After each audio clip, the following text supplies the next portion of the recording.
Нахожусь сегодня в Супсехе на строительной площадке. Здесь у нас строится целый коттеджный поселок. Дома с центральными коммуникациями, с газом, в современном классическом стиле хай-тек. Из 32-го блока сделаны дома. Утеплитель Минвата.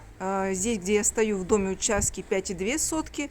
Напротив у нас 4 с копейками сотки. Есть одноэтажные дома. Планируем в них делать ремонт.